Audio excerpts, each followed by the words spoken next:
Y'all remember those movies where you'd have like an attacking army, right? A force that was coming into this particular kingdom, and they were trying their best to get to the castle, right? Whatever the castle was in that kingdom, because until they subdued the castle, until they either captured the king and the queen and subdued them and bind them, right? They could not rightfully say that they have taken over that particular kingdom. They may ransack the kingdom, they may burn a good portion of it, but as long as the king was still alive, or as long as the king had not been captured, or the queen had not been captured, then they rightfully could not say that they had taken the kingdom. Y'all remember movies like that? And as long as there was a surviving member of the family, right?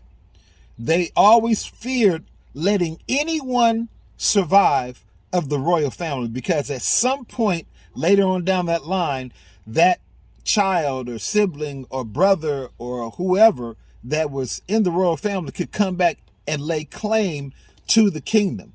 But as long as they could bind everybody, especially the king and or the queen, whoever, some kingdoms only had queens ruling, so other kingdoms had queens ruling because the king had died, and so the queen was the next in line.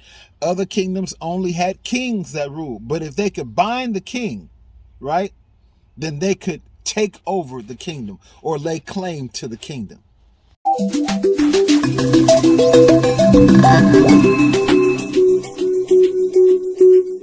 Hey, listen, before we get into today's message, please take the next 30 seconds and subscribe to the channel. Hit that subscribe button. It doesn't cost you a thing to do so. Please like this video, because by liking this video will let YouTube know that you are interested in this video, and that they will share this video and other videos like this to a greater audience. Please make sure that you also hit that bell notification so you're always notified whenever I upload content. If you don't mind, I'd appreciate it if you leave a comment down below.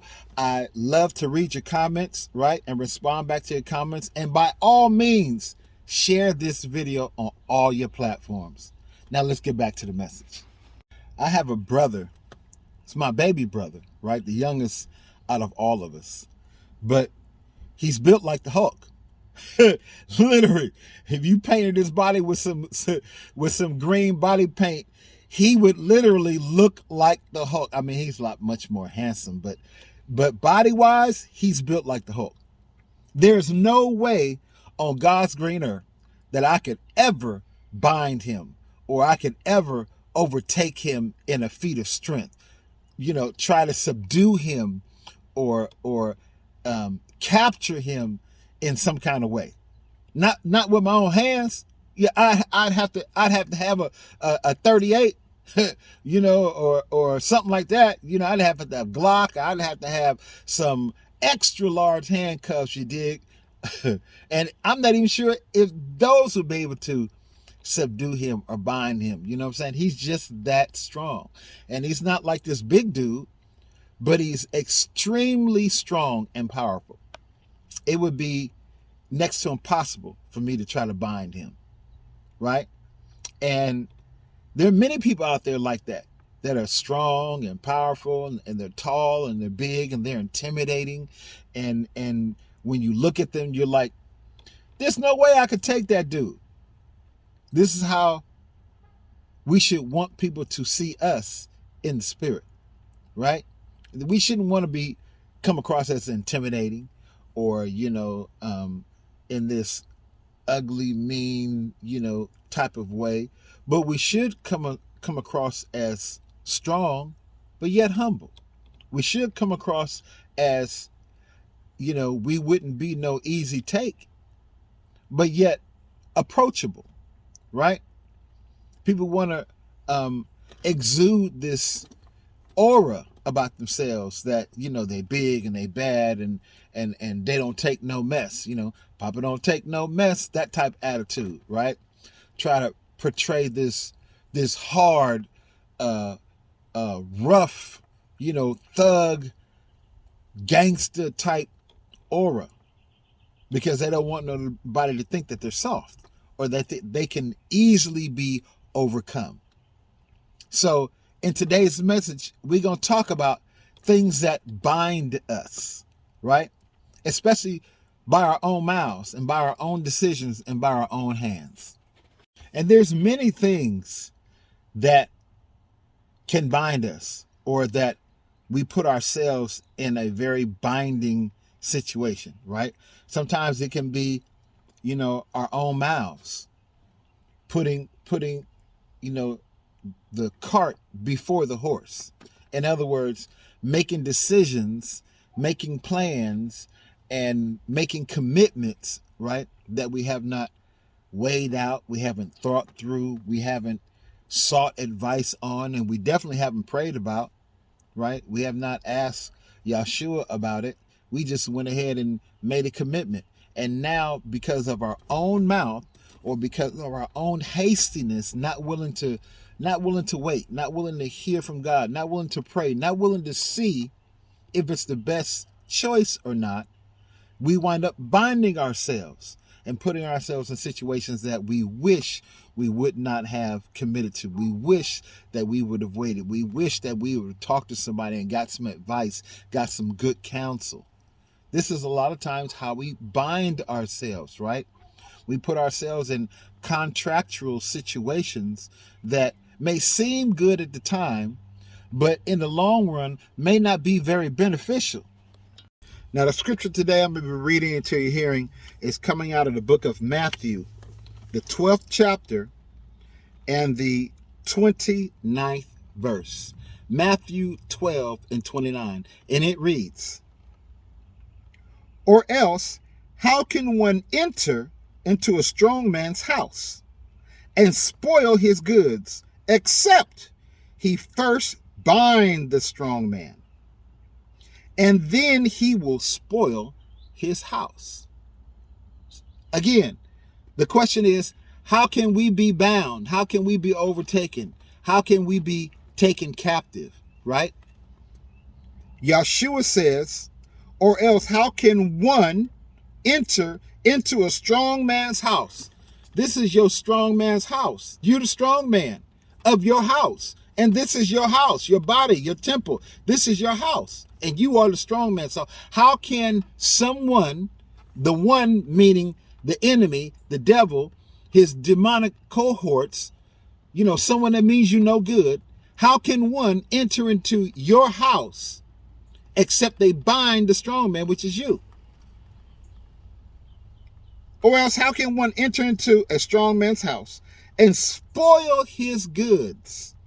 Those things that God has given you, blessed you, anointed you with, those things that he has shared with you, those things that he has blessed you with, right? And spoil his goods except he first bind the strong man. And then he will spoil his house. Matthew 12 and 29. You dig? What are you talking about, preacher? What are some of these contractual bindings that we wind up getting ourselves into? Well, a big major one is credit card debt. Yeah, debt itself, but specifically credit card debt. We wind up making contracts with these credit card companies by agreeing to their terms, signing on the dotted line, or signing on the internet. You dig? And we get into these binding contracts to where now we're obligated, we're bound to, to this credit card company. We're bound to paying back this debt that we have taken out, and we have these monthly payments that we incur, and that we incur interest on top of that. And if you miss a payment or two, now it's doubled. You know what I'm saying? And it's a binding thing. It's like being bound. Our hands are bound. It's like a noose around our neck, right? And the credit card company didn't put a gun to your head or a knife to your throat.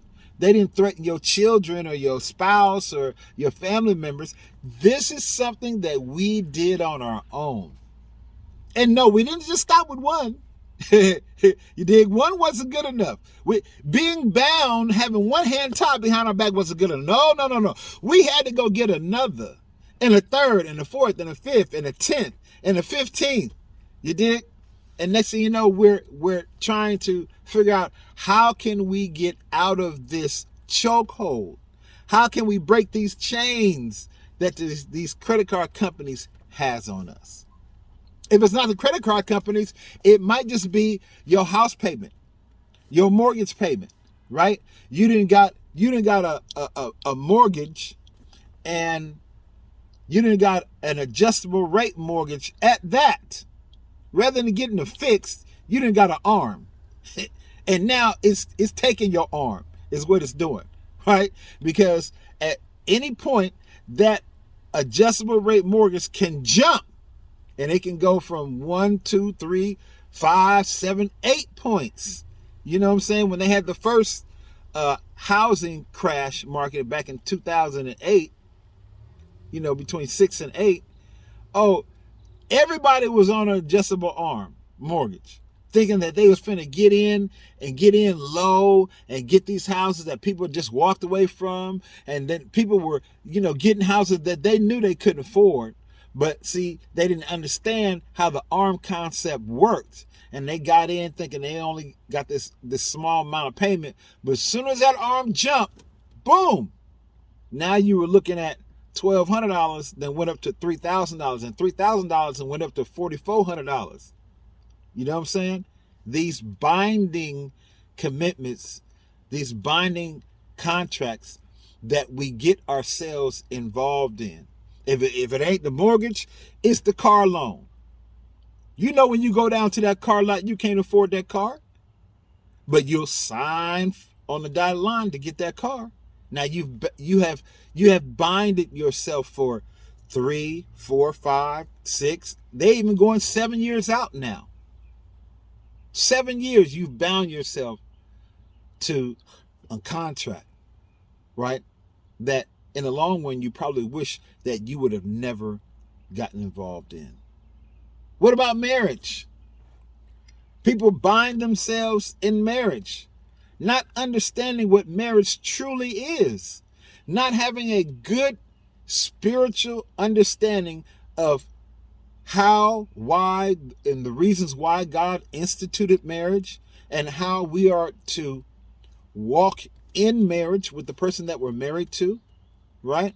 How we are to sacrifice for them, uplift them, serve them, love them, provide for them, take care of them. Not the other way around, it being about us, but it's supposed to be about them. But we get into these marriage contracts, if you will, that is for life. It's not just when you decide you've had enough, or when you decide you just don't want to do it no more, or when you decide, they ain't treating you right. No. That's not grounds for divorce. Grounds for divorce is in case of adultery or fornication, right? Well, you're married, you can't fornicate, it's adultery. So in cases of adultery, or in cases of desertion, where a person have deserted you, they just left you. Those are the only 2 cases for divorce where God is concerned. But people treat marriage like, married one day, divorce the next. Not understanding that is a binding contractual agreement, right? Whether it be the military. People say, I'm going to go join the military. Not realizing that that is a binding contract for however long that you signed up. When you sign on the dotted line, guess what? They own you. Oh, you think you have individual rights, and it's nice that they say that you can do this and you can do that, and you don't have to obey an unlawful order, and I hear all that. I did 8 years in the military, but trust and believe me, they own you. That is a contractual binding agreement that you put yourself into, bro, that you signed up for, sis. You did.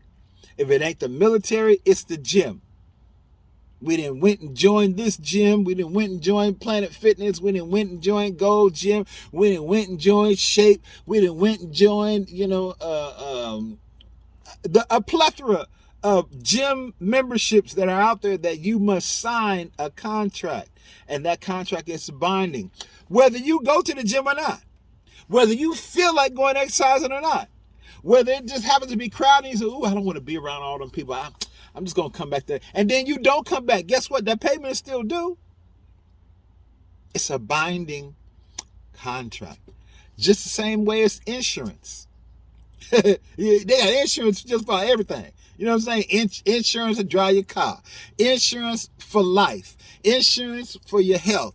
Insurance for your home. Insurance if you're renting. They got insurance for everything. It is a binding contract. The same way as the commitments that we make out of our mouths when we say, oh, yeah, sis, I got your back. Oh, yeah, bro, I'm going to be there for you. Oh, yeah, just call me if you need me. Just call my name and I'll come running. You know what I'm saying? We made that binding agreement. We made that binding commitment with our own mouths. And many times, this is how we get caught up.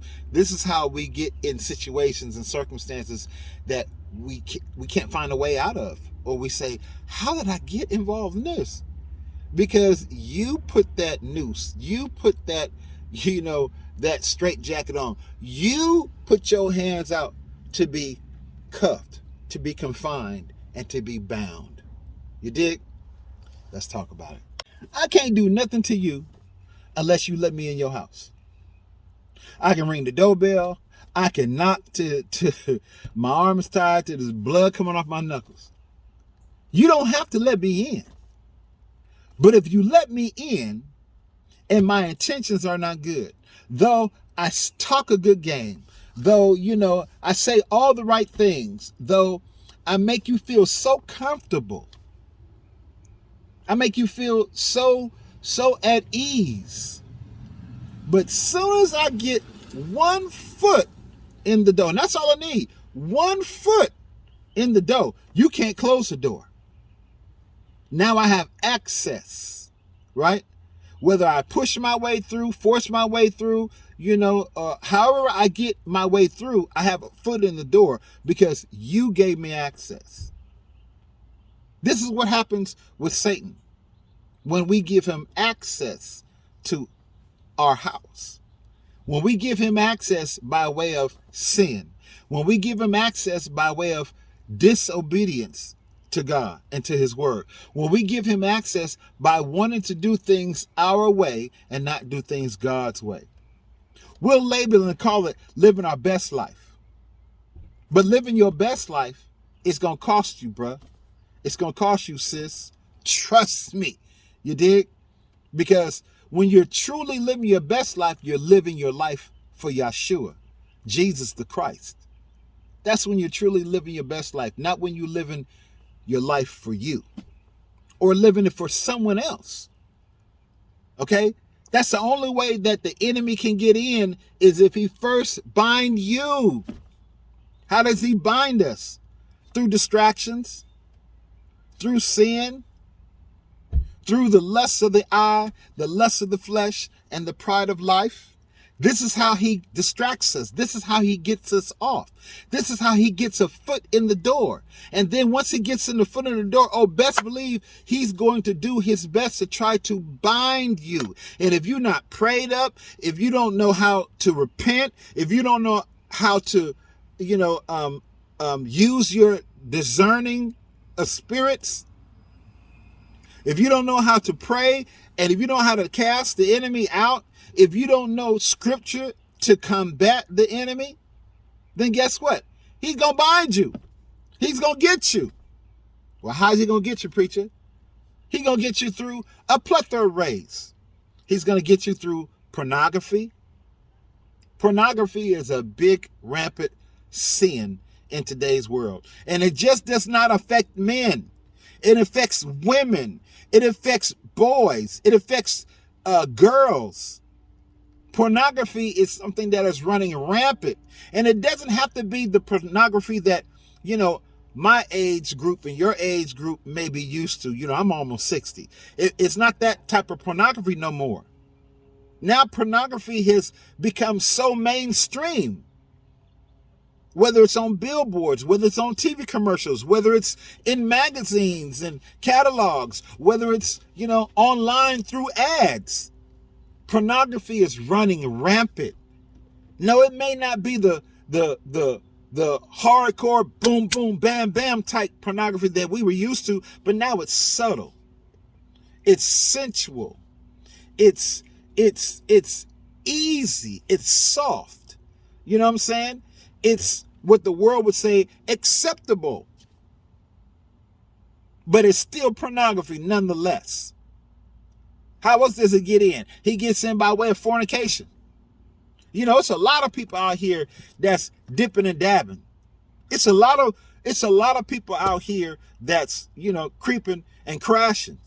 You know what I'm saying? It's a lot of folks out here that's doing stuff not even in the dark no more. We used to say, they do stuff in the dark, and what is done in the dark will come to light. Now they doing it in the bright daylight.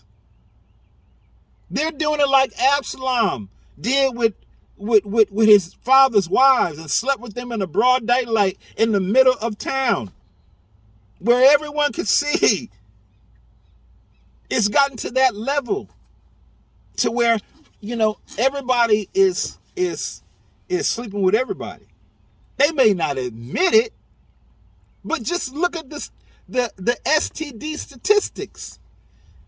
It's on the rise. You got all kind of stuff out here besides the stuff that we grew up with, chlamydia, gonorrhea, syphilis, all these different things that we grew up with that we knew.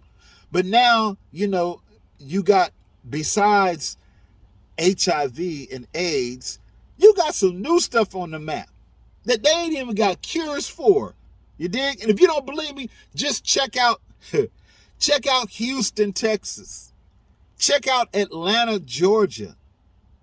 AIDS is on the rise. If you don't believe me, look it up, YouTube it. It's on the rise amongst young folks. Why? Because everybody's smashing. Ain't nobody out there using protection. At least in my day, they used to say, if you're not going to be abstinent, right? That's abstaining from sexual activity. At least strap up. There was a time when they would provide you with condoms or, some sort of contraceptive. There was a time when, a lot of girls were getting on birth control. Parents were putting their female children on birth control. Why? Because they were smart enough to know that I can't watch you all the time. You're not going to be in my presence all the time. And I know for dang sure you're not going to listen to everything I say. Let some young boy out there smooth talk to you and let your own desires on the inside get to getting hot. Oh, you're going to be doing all kind of stuff. So let me put you on some birth control so we don't have no accidents.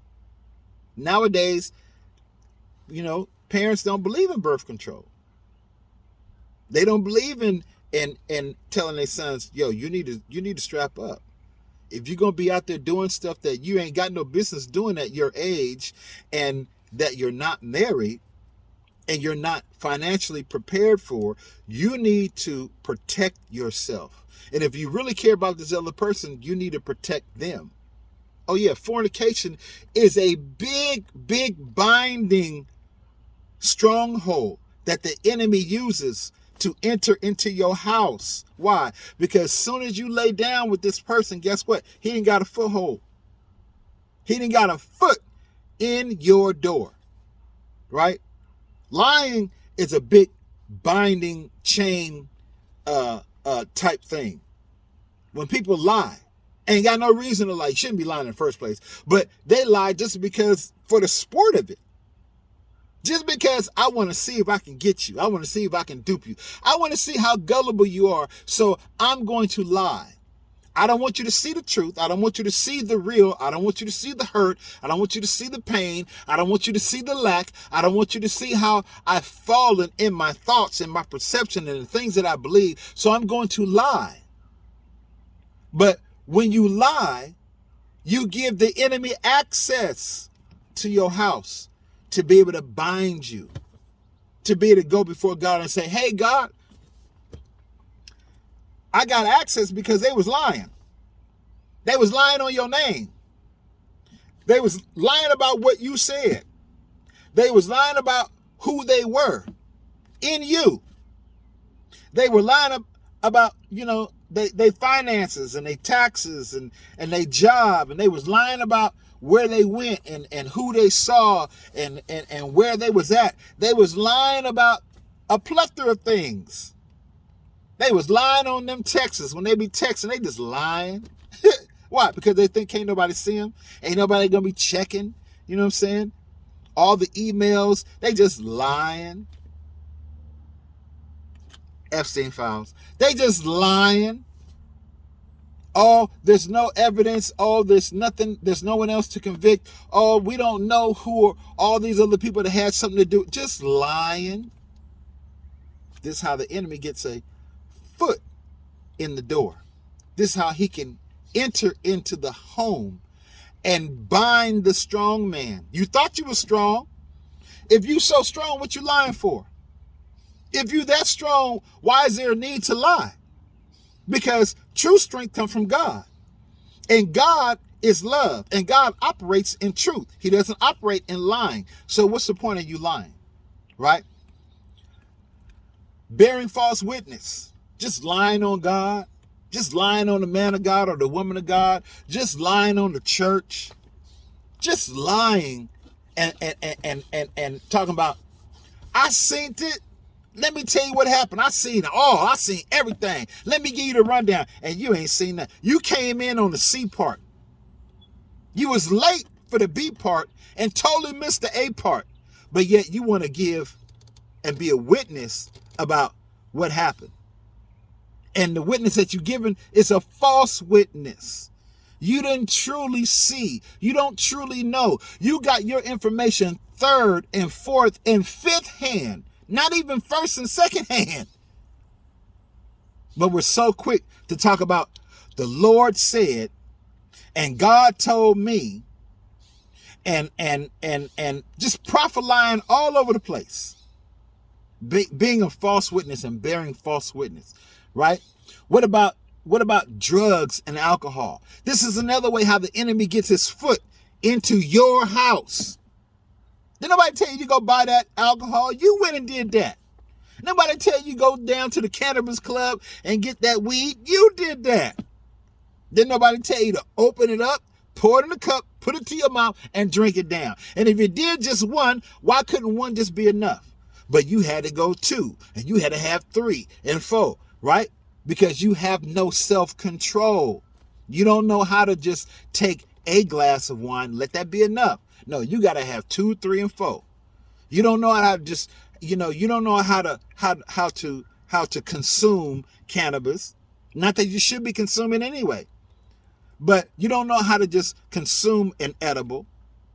And you say it's for back pain. Or smoke a joint or blunt and say it's for back pain and for nerves and all the other kind of stuff, so you can eat because you have a problem with eating, you need to eat. But you don't know how to just let one be enough.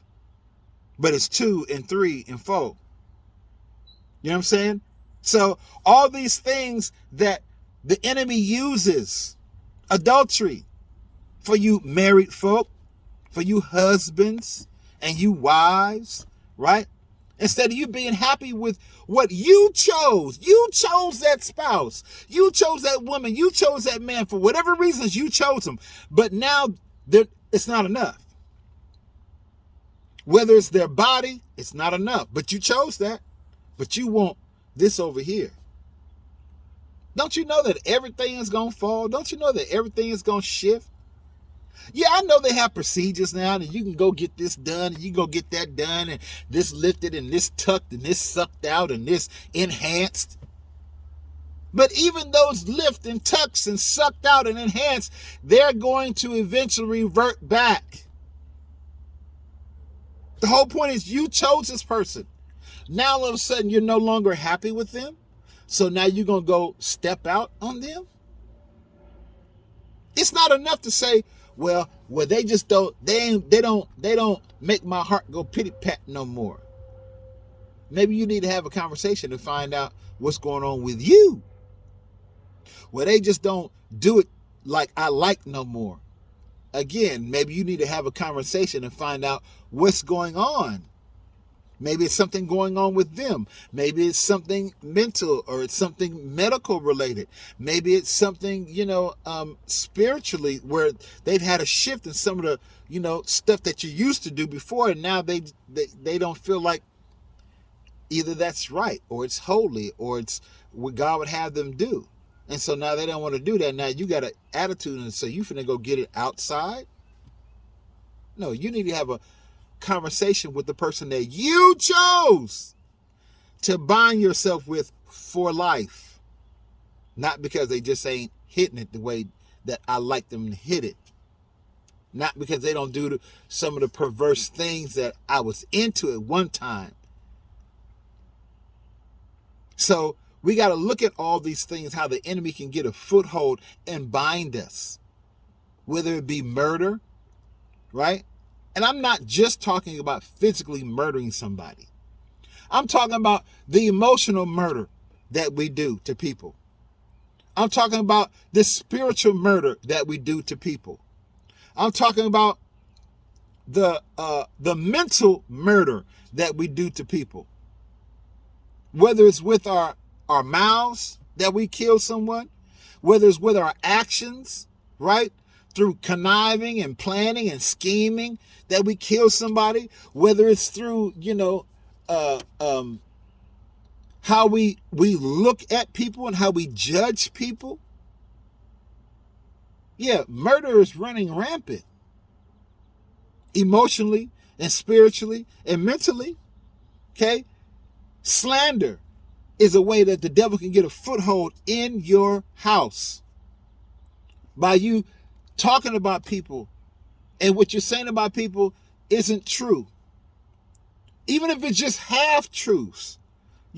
Half of them may be true, but then you adding this stuff on, or you're not telling the full story. You're only telling a part of the story. And the part that you're telling is the worst part. Though it may be true. But what about the part before that? Or the part after that you just so conveniently left out, right? A lack of self-control is another way the enemy can get a foothold in our house. By us acting a plumb fool. Yelling and screaming and acting out and being belligerent, cussing folks out in public and wanting to fight and just, all this crazy stuff that we see all over the internet now. You used to did not see that type stuff unless it was provoked. And it took a lot to provoke it. But now it's just rampant. I don't like you because of the way you dress or the way you look or because of your culture or because of where you come from. So now I want to squab. Now I'm finna bring my whole crew and we finna get busy on you. And the bad and the cold part about it is you don't even know it's coming. You don't even see it happening because you had no clue. Right? Just no self-control. From touching other folks, from being pranking people. Some people ain't up for them pranks. Especially when they don't know that they're being pranked. And then when someone will go upside your head, you want to say, oh, hold on, man. It's just a prank. It's for YouTube. It's for TikTok. It's for Instagram. It's for X. It's for Facebook. People don't care what it's for. Your lack of self-control is what got you hemmed up. And because your lack of self-control allowed the enemy to get a foot in your house, now he can bind you. Now he can get you. Somebody go upside your head and put you in the hospital. You know what I'm saying? Because of your lack of self-control. Your lasciviousness. Your pervertedness. The evil, wicked perverted, nasty, horrible, terrible things that you think of and that you want to do to people, you want to carry out. And when those thoughts come that originally may not have been your thoughts, but because you didn't cast them out immediately, you didn't get rid of them immediately, you didn't throw them down immediately, you did not take them captive and bring them before the excellency, the obedience of Christ, because those things tried to exalt themselves above the knowledge of God, you let them entertain your mind and turn your mind, and eventually it got down in your heart. Now that thing is in you, and now you find yourself wanting to do these things. This is the binding that the enemy does to us, to bind us. Why? Because when he can bind the strong man, then he can enter in your house and spoil everything you got. Ruin your reputation, ruin your name, ruin your children's future, ruin your credit. He can come in and ruin every good thing that God has given because we allowed ourselves to be bound. We did that. The enemy didn't force us to do that, but we said yes. We said okay. We bowed down to him. We did that. You and I. Listen, let me be clear about something. To my brothers and sisters that are saved in Christ, on fire for the Lord, Satan has no power to bind us. I say it again because maybe some people are unaware. Maybe they truly, honestly, and earnestly don't know.